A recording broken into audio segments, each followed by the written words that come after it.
Hi, this is Linda Thompson, your host for The Author Show. For all of you fantasy fiction lovers, listen closely. We have a really good one today. Author Catherine Heaney joins us from Hamilton, Ontario, Canada to talk about Destiny Calls, her new book that takes us to another realm. Does that capture your curiosity like it does mine? Well, let's get started. Catherine, welcome to The Author Show. Thank you for having me. Kathy, please give us a short synopsis of Destiny Calls. Destiny Calls was actually written for my eldest daughter, Laura, and she wanted me to create a story full of magic, and I thought, well, how do I get her into a magical realm? So I had her become a university art student who paints a picture of a recurring dream, and as the last brushstroke goes on, her hand goes through, and someone grabs her and yanks her into Anandria, which is a magical dimension. And here she discovers she is the essence of everything that's good in the universe, and Lucifer is out to destroy her soul. So we have the classic good versus evil, and of course there's a hero in there too. There's a man who's claiming that he is her husband, and she's like, really? You're my husband? I don't think so.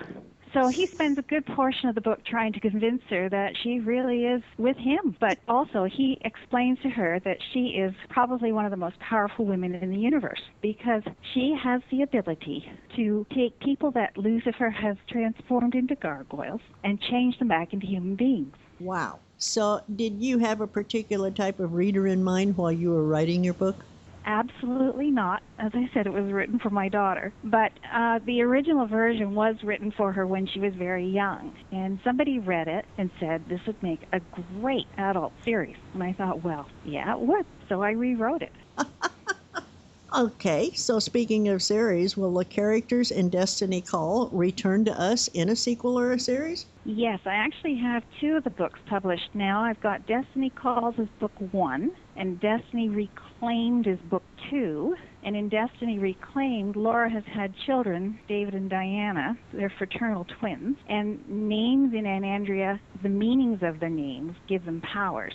So if you can imagine, Diana means divine one, moon goddess, deity of the hunt. You realize that she's going to have tremendous powers when the moon is up. And her children get involved in her fight against Lucifer as well in the second book. And the third book I've just submitted to the publisher. It's called Destiny Fulfilled, and it centers on Laura's grandchildren, Catherine and Rayonel. And in the third book, Lucifer actually gets to come through and terrorize downtown Toronto. So I've had lots of fun with that one. So, Kathy, is there another author that you think may have influenced your writing style? Oh, there are so many. But when it comes to the myth and paranormal romance and things like that, I have several that I really like. I like Sherry Lynn Kenyon, Karen Marie Moning, Patricia Briggs, Janet Chapman, Jane Ann Krentz, who also writes as Amanda Quick, and Jane Castle. So those are just a few of the ones that I really like. Are your characters based strictly from your imagination, or do you copy from people you know?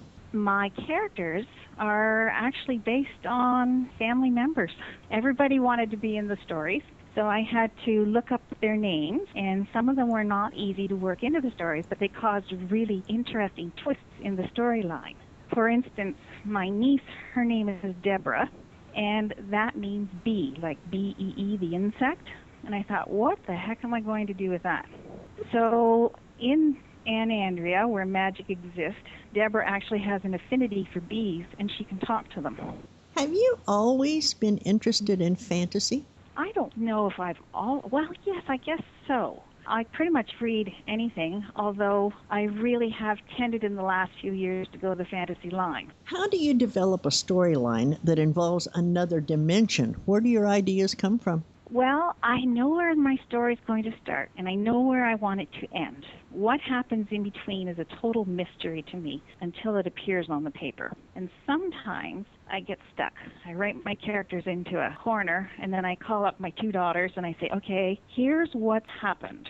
Any ideas? And we tend to sit there and brainstorm a lot and throw ideas around, and I'll go, ooh, that sounds good. Oh, I think I can work that into it. So that's generally how I work. You're going to have to start giving your daughters writer's credits. I actually have to give Laura, the one I wrote the first book for, even more credit. I made her an artist in the first book to paint the portal, but what I didn't realize is that she was going to grow up to be an artist, and she's done all the artwork for all the covers of the books. Oh, how marvelous. Please share with us one thing about Destiny Calls that you want your readers to remember. What's the message? I think probably the message is that there will always be evil around.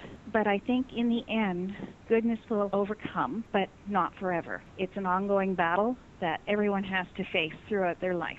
Is Destiny Calls similar to any other book we may have read? I'm not positive about that.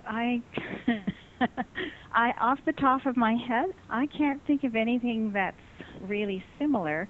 I've sort of pulled from all the fantasy realms. I've got mythology in there with gargoyles and dragons, and I've brought in some of Christianity with Lucifer because he's the fallen angel. I've hinted that some of the characters might be angels, but I also have fairies and dwarves in there as well. What kind of comments have you received from readers of Destiny Calls? Absolutely positive. I'm really surprised. I work at the library here in Hamilton, and when a number of our patrons coming in found out that I had written a book, they said, well, I have to take it out. And I'd say, but you don't read fantasy. You don't read romance. No, but because you wrote it, I have to take it out. So they've taken it out. The majority have come back and said, I don't really read this stuff, but I really enjoyed your story. So it's been surprising. It's gone further than I thought it ever would. And most of them are saying that I am a local celebrity. Well, we hope that you become more than a local celebrity with our author show. So where can we learn more about you, and where can we purchase Destiny Calls? Destiny Calls is available in 3 different formats. There's hardcover, softcover, and an ebook format. My publisher is Friesen Press, and you can buy directly from them. Or you can go online to Amazon, Barnes & Noble, Chapters and Indigo. It's available at the iBookstore and Google Play, Kobo, Nook, Kindle, all of those. Catherine, thank you for being such a delightful guest. I've really enjoyed our chat, and thank you for sharing Destiny Calls with us. I hope that you'll consider coming back when you release the next book. Well, thank you so much, and I've had a great time here with you online, and I'd be delighted to get in touch with you once again. I found this really great review for Destiny Calls, and I just have to share it. Take the day off, because there is no chance of you putting this book down after you pick it up. Destiny Calls captures your interest and takes you on an adventure from this world to one of gargoyles, dragons, and magic. With fierce lead characters, strong friendships, and yes, romance, this book is a great read for anybody who loves fiction and fantasy novels.